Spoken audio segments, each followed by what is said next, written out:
오늘 들려드릴 작품은 문상희 작가님의 중편 소설 나에게 영화 같은 사랑이 입니다. 이 작품은 한 여인의 일대기를 얼핏 듣고 써내려간 소설입니다. 다 들으시고 나서 감동이 있으셨다면 좋아요를 눌러 주십시오. 작가에게 힘이 됩니다. 구독은 감동입니다. 이제 작품 속으로 들어가 보겠습니다. 편안하고 행복한 시간 되십시오.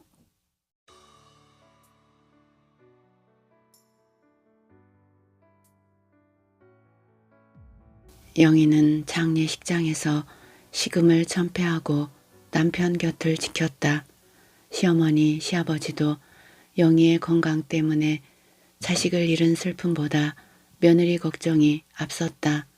남편 발인 날 영희는 아이들이라도 보고 가시라고 고집을 부렸다.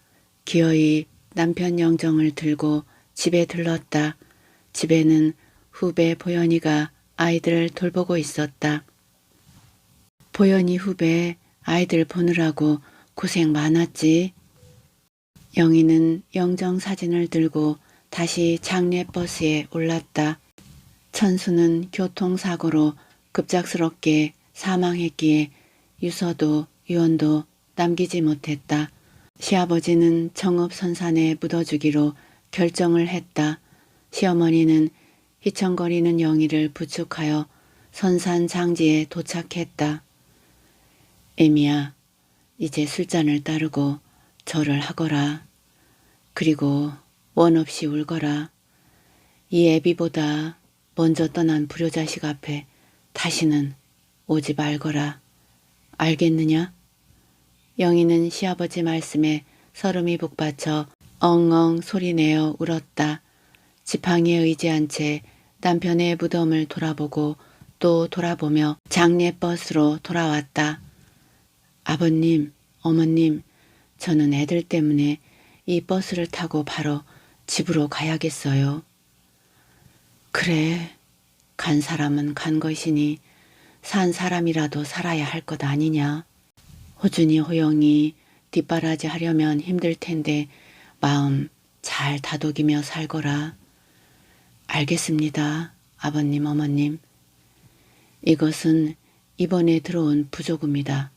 그리고 아이들 양육비로 땅마직이라도 팔아서 보낼 테니 그렇게 알거라. 시아버지는 장례식에 들어온 부조금 봉투를 영희의 손에 들려주었다. 저녁 7시가 되어서야 집으로 돌아왔다. 호준이와 호영이는 영희를 보자마자 울음보를 터뜨렸다. 영희는 양손으로 아이들을 껴안고 달래야 했다. 보연이도 이 모습을 바라보며 눈물을 흘렸다. 영희는 보연이 후배에게 미리 넣어둔 봉투를 핸드백에 넣어주며 인사했다. 보연이 후배 정말 고마워요. 후배 아니면 어떡할 뻔했어. 선배님, 민망하게 뭘 이런 걸 다 챙겨주고 그래요. 마음 잘 추스르고 건강이나 잘 챙기세요. 영희는 학원 수강생 부모님께 일일이 전화해서 사정을 얘기하고 사과를 했다. 남편의 사망 소식과 함께 더 이상 피아노 학원을 운영할 수 없다는 말도 했다. 학부모의 계좌번호를 물어 수강생 전부에게 학원비를 돌려주었다. 영희는 가슴 아픈 마음으로 폐업문구 출력을 해서 문 앞에 붙였다.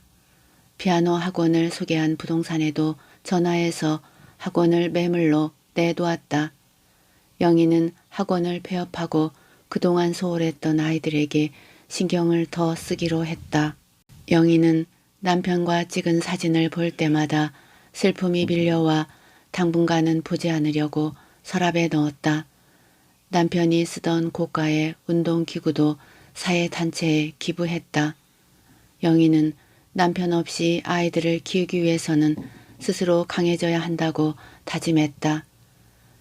남편을 보내고 몇 달간 마음을 잡지 못해 슬픔에 빠졌다. 어느 날 밤 영희는 꿈에서 남편을 만났다. 영희에게 짐을 안겨줘서 미안하다며 사과를 하고 영희를 꼭 껴안았다. 꿈에서 남편이 말했다. 여보, 아이들을 위해서 피아노 학원을 접고 어린이집을 하면 어때요? 남편은 그 말을 끝으로 손을 흔들며 떠나버렸다. 영희는 남편의 말이 현실처럼 들려와 잠에서 깨어났다. 너무도 생생하여 꿈이 아닌 것 같아 주위를 두리번거렸다. 일어나 살펴보니 베개가 흥건하도록 젖어 있었다. 영희는 뜬 눈으로 밤을 지새웠다. 아침에 시아버지에게서 전화가 왔다. 세아가 우리 천수 때문에 슬픔과 짐을 안겨줘서 미안하구나. 나도 가슴이 아프지만 어쩔 수 없는 일이 아니더냐. 내가 천수 몫으로 남겨둔 땅을 팔았다. 내일 첫째 천우가 돈을 가지고 방배동 집으로 갈 것이다. 그러니 천수가 없더라도 부디 아이들 잘 키우며 잘 살아가거라. 이튿날 시아주버님이 오셔서 땅을 판 돈을 놓고 가셨다. 3일 후 부동산에서 전화가 왔다. 원장 선생님, 학원을 하겠다는 사람이 나타났어요. 피아노와 비품을 넘겨줄 수 있냐고 묻더군요. 내일 아침 10시에 가게에 나올 수 있나요? 아, 그거 참 잘됐네요. 내일 가겠습니다. 다음날 아침 영희는 부동산으로 갔다. 피아노 학원 인수를 원하는 사람은 음대를 나온 50대 여자였다. 제가 아이들 다 키우고 나니 우울증도 오고 너무 심심해서요.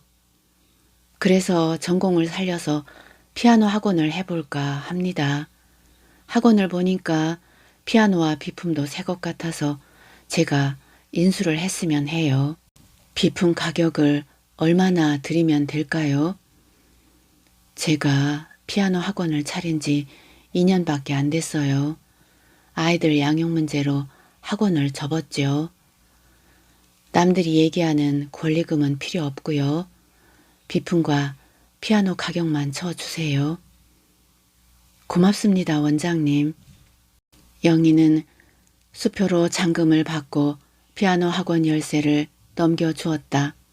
학원을 인수한 여자가 가게를 나가자 영희는 부동산 사장에게 꿈 이야기를 했다. 남편이 꿈에 나타나서 아이들을 위해서라도 어린이집을 하면 어떻겠냐고 했어요. 그래서 어린이집을 해볼까 합니다. 아, 아이들을 돌보면서 어린이집을 운영하시면 그거 참 일석이조입니다. 그래서 말인데요. 제가 살고 있는 빌라를 팔고 어린이집을 할 수 있는 조그만 건물을 샀으면 합니다. 원장 선생님은 착하신 분이니까 저도 성신성의껏 찾아봐 드릴게요. 그럼 어느 쪽으로 구할 겁니까? 여기서 결혼도 하고 아이들 고향도 여기니까 근처에서 하고 싶어요. 1층엔 어린이집, 2층엔 살림집으로 마당도 있는 건물로 좀 알아봐 주세요. 여기 방배동은 땅값이 너무 비싸요. 저기 길 건너 경문고등학교 근처는 여기보다 훨씬 싸니까 그쪽을 알아보시는 게 어때요? 좋습니다. 그쪽으로 알아봐 주세요. 영희는 아이들을 유모차에 태우고 부동산에서 소개해준 곳을 일일이 찾아가 보았다. 어느 날 밤 또 남편이 꿈에서 나타났다. 여보, 경문고등학교 뒤쪽에 있는 초등학교와 중학교도 있고 아파트 밀집 지역이라 그쪽이 좋을 거야. 마침 마당이 있는 2층 집 대문에 주택 매각이라는 팻말이 있더군. 복비가 비싸니까 직접 매매를 하려는 것 같아. 그러니까 초등학교 오른쪽 길로 한번 올라가 봐요. 알았어요, 여보. 영희는 화들짝 놀라 잠에서 깨어났다. 이튿날 영희는 아이들을 유모차에 태우고 꿈속에서 남편이 가르쳐준 길을 따라서 갔다. 아니, 이럴 수가 있을까? 여보, 당신이 얘기한 그대로예요. 남편이 꿈속에서 가르쳐준 대로 2층 집 대문에는 주택 매각이라는 팻말이 붙어 있었다. 영희는 초인종을 눌렀다. 조금 후 50대로 보이는 여자가 나왔다. 집을 판다고 하셨는데 맞으신가요? 제가 아이들 때문에 어린이집을 해볼까 해서요. 어머, 잘 되었군요. 원래 이 집은 설계할 때 어린이집을 하려고 설계를 했었죠. 지금은 남편 개인 갤러리로 쓰고 있답니다. 그런데 이번에 남편 따라서 캐나다로 이민을 가게 되었어요. 그래서 집을 내놓았지만 용도에 맞는 사람에게 팔려고 알아보고 있었죠. 아, 제가 운이 좋은 것 같아요. 영희는 집안 사정과 얼마 전 죽은 남편이 나타나서 이 집에 가보라고 했다는 얘기를 해 주었다. 집주인은 어린이집을 하려는 영희가 마음에 들어 시세보다 싼 가격에 팔기로 했다. 그럼 우리 남편 후배가 법무사를 하니까 내일 불러서 계약을 합시다. 영희는 대지 80평 1층과 2층 건평 60평의 건물에 대한 계약을 했다. 영희는 남편의 첫 번째 기일에 예쁜 엽서에 남편에 대한 그리움과 고마움을 담은 글을 써서 사진에 꽂아놓고 재를 올렸다. 내가 죽는 날까지 사랑하는 당신에게로 시작하는 시였다. 어린이집 이름은 마당에 조그마한 언덕이 있어서 꿈동산 어린이집으로 등록했다. 계약서와 건물 등기부 등본에서부터 실사를 위한 건물 내부 사진도 첨부해야 했다. 의자와 테이블 놀이기구 등 모든 것을 아이들 눈높이에서 구입해야 했다. 대학교 학적부와 재적 여부의 서류까지 들어가는 까다로운 허가 절차였다. 영희는 거의 한 달 동안 인터넷을 뒤져가며 비품 구입, 전화, 문의 등으로 바빴다. 서류를 넣은 지 꼬박 한 달이 지나서 어린이집 허가증을 받아들었다. 영희는 허가증을 첨부해서 유아교육과 출신 보육교사 모집 공고를 구청 구직센터에 올렸다. 학원을 처분한 돈과 시아버지가 주신 돈으로 잔금을 치르고 이사를 했다. 담장은 150cm 정도의 붉은 벽돌로 되어 있었고 철대문도 하얀색 그대로 사용할 수 있었다. 50평의 마당엔 10평 정도의 잔디와 작은 언덕엔 소나무가 있었고 집으로 들어가는 길에는 보도블럭이 깔려 있었다. 담장 쪽에 높은 차광막이 쳐진 주차장은 자동차 3대를 세울 수 있는 널찍한 공간이 있었다. 주차장까지 포함하면 잔디를 빼놓고도 약 40평 정도의 마당엔 행사를 하기에도 좋았다. 30평가량의 1층은 칸막이를 해서 꿈나무반, 달림반, 별림반 그리고 놀이방으로 나누었다. 초기 비용이 많이 들었지만 감당할 수 있는 조금의 여유가 있었다. 빌라 매매 잔금이 운영 자금으로 쓸 수 있는 여윳돈이 된 것이다. 영희는 이사를 들어가서 한동안 지어두었던 남편과 찍은 사진을 벽에 걸고 감사의 인사를 했다. 자, 호주나 호영아, 아빠에게 인사드려야지. 이제부터 여기가 우리 집이란다. 영희는 꽤 무거워진 아이들을 양손에 안고 남편에게 인사를 시켰다. 남편의 말대로 어린이집 개원은 대성공을 거두었다. 아파트와 주거 밀집 지역이 있어서 원생이 약 45명 정도가 되는 성공적인 성과를 거두었다. 남편이 꿈속에서 얘기한 대로 되었지만 모든 사실이 믿기지가 않았다.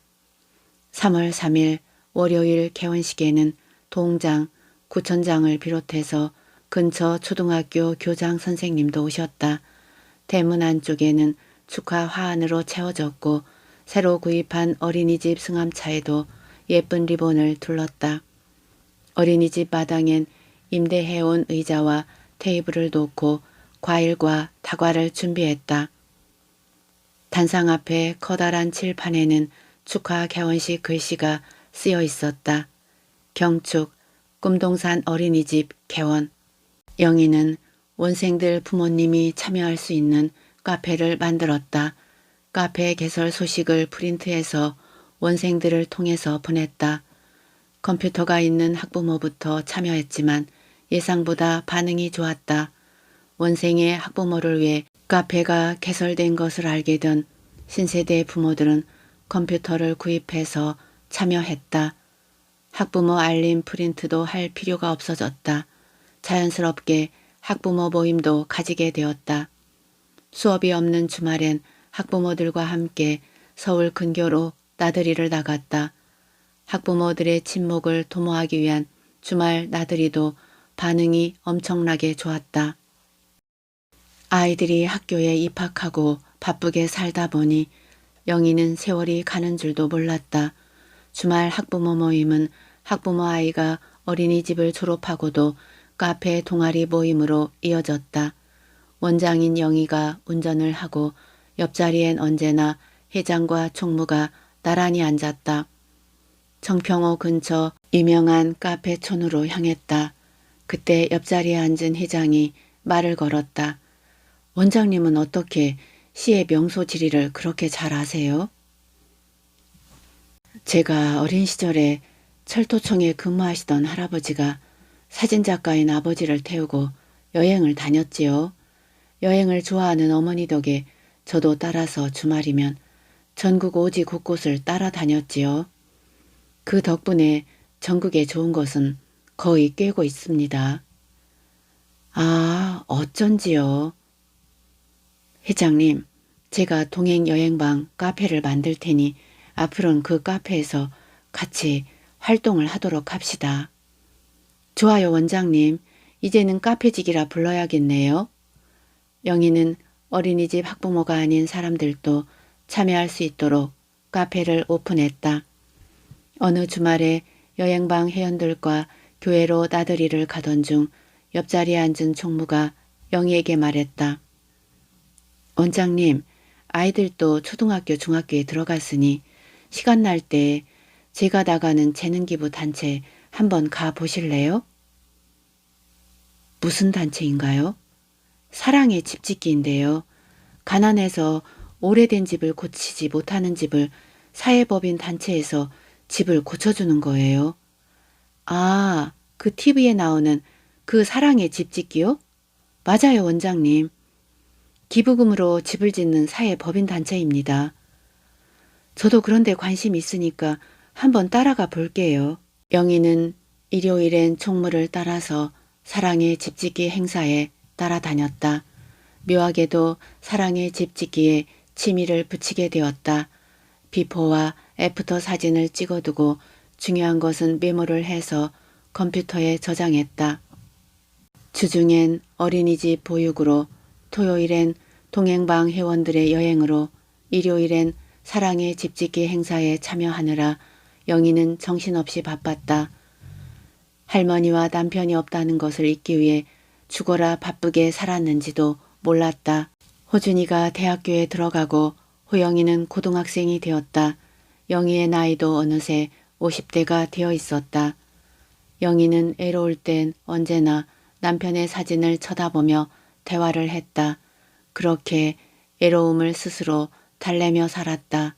아이들이 차례대로 대학교에 들어가고부터는 점점 우울해졌다. 그때 영희는 어느 사회단체에서 생활에 여유도 있으니 고아를 입양하면 어떻겠냐는 제의를 받았다. 나이 들어가면서 애로움도 달랠 겸 사회사업의 일환으로 입양을 결심했다. 영희는 고아원에서 12살 여자아이와 9살 남매를 입양했다. 영희 역시 할머니가 안 계셨다면 부모 없는 고아가 되었을 터였다. 영희는 가슴으로 낳은 아이라 생각하고 호준이와 호영이를 키울 때처럼 정성을 다해 키웠다. 처음엔 영희의 집에서 낯설어하던 아이들도 영희가 친자식 키우듯 정성으로 대하자 아이들도 경계를 풀고 친부모처럼 따랐다. 호준이와 호영이도 입양한 동생들을 친동생처럼 다정하게 대해줬다. 입양한 딸 연서는 고등학생이 되었고 동생 연우도 중학생이 되었다. 호준이, 호영이 또한 연서와 연우를 다정한 오누이처럼 다정하게 지냈다. 어느 날 영희는 남편의 사진을 보며 살아온 내막을 일일이 보고했다.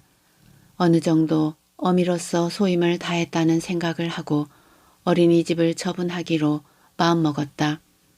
마침 원생 부모님이 어린이집 매매에 관심을 가지고 있어서 상담을 원했다.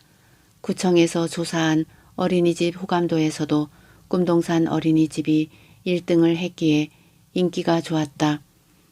부동산에도 내놓았지만 기왕이면 원생 부모님께 넘기기로 합의를 했다. 영희가 어린이집을 20년 운영하는 동안 땅값은 수십 배나 올라서 영희는 큰돈을 손에 쥐었다. 어린이집 운영과 아이들을 키우느라 자신을 고생시킨 보상으로 전원 생활을 하기로 결심했다.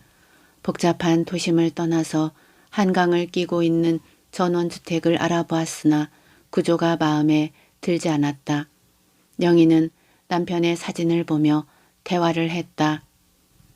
여보, 어린이집 운영과 아이들 키우고 나니 힘들어요. 이제는 한적한 곳에서 좀 쉬고 싶어요. 당신이 꿈속에서 어린이집 부지를 가르쳐 주신 덕분에 땅값이 수십 배나 올랐어요. 호준이는 얼마 전 군 입대를 했고요. 내년에 호영이도 대학교 졸업을 해요. 아비 없는 자식 소리 안 들으려고 제 딴엔 최선을 다했어요. 영희는 남편의 사진과 대화를 하며 맥주를 마셨다. 치기가 오른 영희는 그대로 잠이 들었다. 꿈속에서 또 남편이 부르는 소리가 들렸다. 여보, 당신이 수십 년간 사랑의 집짓기 행사에 다녔으니 이제는 땅을 사서 직접 지어봐요. 노후에 편히 쉴 수 있는 공간으로 말이에요. 영희는 꿈속에서 남편을 부르며 잠에서 깨어났다. 영희는 한 번쯤은 살아보고 싶었던 경기도 청평에 집을 짓기 위한 땅을 알아보았다. 텃밭도 함께 가꾸기 위해 농막부지 300평을 매입했다. 하지만 집 짓기는 처음부터 난관에 부딪혔다. 여러 가지 허가 사항과 전기공사와 소방시설 등 업자 선정도 문제였다. 이럴 바엔 차라리 자신이 건축업 허가를 내서 하는 게 더 좋겠다는 생각을 했다. 영희는 어린이집 허가를 낼 때처럼 군청과 세무서를 들락거리며 건축업 허가를 따냈다. 허가증엔 스토리하우스 대표 이영희라는 문구와 증명사진이 붙어 있었다. 영희는 건축 설계업자에게 자신이 원하는 대로 설계를 의뢰했다. 건축업 허가가 있으니 업자를 선정하기도 쉬웠고 영희를 예전처럼 무시하지도 못했다. 초봄에 공사를 시작해서 가을에 완공을 했고 집들이의 지인들을 초대했다. 동행 여행방 회원들도 거의가 집들이에 참석했다. 우와, 문이 대리석에 통유리창 3시까지 정말 멋져요. 아, 난 저 2층으로 올라가는 원목 계단과 상들리에가 너무 멋져요. 집들이에 온 지인들은 놀라움에 부러운 탄식을 했다. 아니, 이 집을 이 영희 씨가 직접 지었다고요? 제가 사랑의 집짓기 봉사를 몇십 년 하다 보니 이력이 생겨 건축업 허가를 냈답니다. 어머, 그러시군요. 아까 보니까 텃밭이 몇백 평은 되겠더만요. 저쪽 공터에 빌라도 지어도 되겠네요. 이영희 사장님이 빌라를 짓는다면 나는 지금이라도 계약을 하겠어요. 그럼 여러분의 의견을 종합해서 텃밭 부지에 전원 빌라를 짓도록 추진해 보겠습니다. 영희는 지인들의 말에 용기를 내어 또다시 설계를 해서 공사에 들어갔다. 마무리 공사가 다 되었을 때 스토리하우스 전원빌라 분양이라는 플래카드를 내걸었다. 지인들에게 마무리 공사에 들어간다는 문자도 보냈다. 분양주택은 도로 접근성과 탁 트인 전망이 좋아서 매입하려는 사람들이 수시로 들락거렸다. 영희의 집들이에 들렸던 동행 여행방 지인들과 총무도 와서 보고는 3개나 계약을 했다. 와, 우리 여행방 지기님 집 짓는 실력이 이렇게 좋을 줄 몰랐어요. 오늘 당장 계약을 하겠어요. 이게 다 총무님이 사랑의 집 짓기에 저를 데려가서 덕분에 배운 거죠. 일주일 만에 전 세대의 계약이 이루어졌다. 과연 매매가 잘 이루어질까 걱정했던 영희의 고민은 말끔하게 해결되었다. 2층에 30평 한 세대는 성인이 된 입양 딸과 아들에게 등기를 해주고 독립을 시켰다. 영희는 1차분 분양 완료와 입주한 사람들의 칭찬에 용기를 얻어 본격적으로 사업을 시작했다. 영희는 군 전역을 하고 대학원에 갈까 하는 호준이를 설득해서 스토리하우스 대표로 앉혔다. 사업을 시작하면서도 사랑의 집짓기 봉사엔 빠지지 않고 참여했다. 잘생긴 총각 호준이가 대표 자리에 있는 것을 아는 지인들이 여러 번 호준이 중매를 섰다. 호준이가 결혼을 하고 영희는 한시름도 왔다. 연서와 연우는 독립을 하고도 수시로 선물을 사들고 영희를 찾아와서 기쁘게 해주었다. 호준이 결혼을 시킨 후 입양한 아이들도 독립시키고 자신을 돌아보자 어느새 영희의 나이는 환갑이 훨씬 넘어버렸다. 영희는 어렵고 애로울 땐 언제나 남편의 사진을 쳐다보며 대화를 했다. 40, 50대 재혼을 부추기며 중매가 들어왔지만 영희의 눈에는 남편만한 사람이 없었다. 영희는 사랑하는 또 사랑받았던 남편과 저 세상에서 다시 만날 것을 기약하며 이날까지 혼자서 살아왔다. 둘째 호영이도 군대를 전역하고 대학교 4학년에 복학을 했다. 영희는 호준이처럼 호영이도 스토리하우스에서 함께 일을 해주기를 원했다. 엄마를 닮은 호영이는 여행 다니는 것을 무척이나 좋아했다. 호영이는 관광 비즈니스 학과로 선택을 한 것이다. 대학교 졸업 후 곧바로 관광회사에 취업해서 필리핀 근무지로 호영이는 떠났다. 호준이가 결혼도 하고 며느리가 집안일을 하자 영희는 시간적 여유가 생겼다. 그동안 사업하느라 동행여행방 카페에 소홀했던 영희는 모임도 자주 가졌다. 동행여행방은 그동안 회원들이 늘어나서 거쳐간 회원들이 1000명이 넘었다. 그러다 보니 자연스럽게 말썽도 많았다. 소위 말하는 꽃뱀이 정체를 숨기고 카페에 들어와서 활동도 했다. 그들은 은근슬쩍 싱글에게 접근해서 생활비를 뜯어내는 일도 비일비재했다. 그것뿐일까 양다리 걸치는 여자도 있었으니 좋은 의미로 시작한 여행방이었지만 그런 일로 영희는 뚜쟁이라는 소리도 들었다. 영희는 애로운 사람끼리 여행방에서 만나 재혼해서 잘 살고 있는 커플들을 우연으로 삼았다. 그러던 어느 날 필리핀에 있는 호영이가 결혼을 하겠다고 연락이 왔다. 며느리감은 필리핀에 사는 원주민 여자였다. 엄마, 저 필리핀 여자 애인이 생겼어요. 결혼을 하고 싶은데 엄마의 허락을 받으려고요. 그래. 국제 결혼이면 어떠냐. 호영이 내가 좋다면 결혼하도록 하거라. 허락해 주셔서 고맙습니다, 엄마. 영희는 둘째 호영이를 필리핀 여자와 결혼시켰다. 남편을 저 세상으로 보내고 3살 배기 호준이와 돌이 지난 호영이를 홀로 키워 둘 다 결혼을 시킨 영희는 감격의 눈물을 흘렸다. 여보, 당신 덕분에 호준이 호영이 키워서 둘 다 장가를 보냈어요. 이제는 죽어도 이한이 없어요. 나를 보고 만지기도 아깝다고 했던 당신. 눈길에 구도를 신은 나를 업고 다녔던 당신. 퇴근길엔 꼭 장미를 사와서 안겨주었던 당신, 당신 닮은 호준이와 호영이를 낳아줘서 고맙다며 기부인 대접을 해주었던 당신, 보고 싶어요. 사랑해요 여보. 영희는 새삼스럽게 과거를 되새기며 남편과 영혼의 대화를 이어갔다. 얼마 후 필리핀에서 전화가 왔다. 엄마, 저 호영이에요. 드디어 와이프가 아들을 낳았어요. 호영아, 그게 사실이냐? 예, 엄마가 이름을 좀 지어주세요. 알았다, 호영아. 너희 형 호준이와 상의해서 이름 지으면 다시 연락하마. 며느리에게도 수고했다고 전화해라. 알았지? 고맙습니다, 엄마. 나중에 돌잔치는 한국에서 엄마가 해주세요. 알았다. 걱정 말고 아들이나 잘 키우고 있거라. 알았지? 알겠습니다. 어머니, 고맙습니다. 오늘 또 영희는 잠자리에 들기 전 습관처럼 백지에 자신과 대화를 하듯 글을 써 내려갔다. 이렇게 살게 해주세요.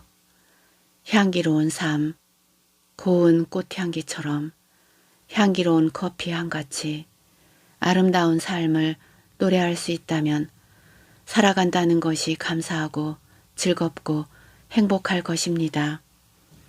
욕심 없는 순수한 마음으로 세상을 살다 보면 남들이 이상하게 쳐다보고 또 바보 같다고 놀려대더라도 아무렇지 않은 마음으로 빙그레 미소 지으며 마냥 그저 좋은 그런 마음으로 천진한 아이처럼 살고 싶습니다. 욕심으로 무엇에 쫓기듯 살아가는 그런 삶은 싫습니다. 마음 골짜기에 사랑이 흐르고 항상 예쁜 언어가 만들어져 나오고 행복한 웃음을 나눠주는 그런 삶을 살고 싶습니다. 보이는 삶이 조금 빈곤해도 마음은 넉넉하고 여유로운 부자가 되었으면 좋겠습니다. 오늘 하루도 감사의 끈을 꼭 잡고 살아가게 해주세요. 영희는 쓰던 글을 접어두고 침대에 누웠다. 손자 유준의 돌잔치를 성대하게 치르고 손님 접대로 노래방까지 새벽까지 술을 마셨다. 술에 취한 영희는 어렴풋이 잠에 들었다. 사르르 눈을 감으며 자신에게 다지기 말했다. 이제는 죽어도 여한이 없어. 혈육인 손주놈 돌잔치도 치렀겠다. 하루빨리 천국에 가서 꿈에도 그리던 내 사랑 남편을 만나고 싶어. 영희는 꿈속에서 새하얀 나래를 펼치고 하늘을 날았다. 그때 저만치 안개 속에서 누군가 달려왔다. 여보, 나야, 나. 호준이 호영이 아빠라고, 여보. 당신이었군요. 보고 싶었어요. 사랑해요, 여보. 그런데 우리 할매는 어디 계세요? 할머니는 너무 착하고 욕심 없이 사셨다고 천국에서 꽃받치기를 맡고 계셔서 못 오셨어. 아, 그랬군요. 우리 할매에게 참 잘 어울리는 일이에요. 맞아요, 맞아. 당신도 착한 사람이니까 천국에 오면 분명히 꽃받치기를 하게 될 거요. 영희는 남편의 품에 안겨서 한없이 해우의 기쁜 눈물을 흘렸다.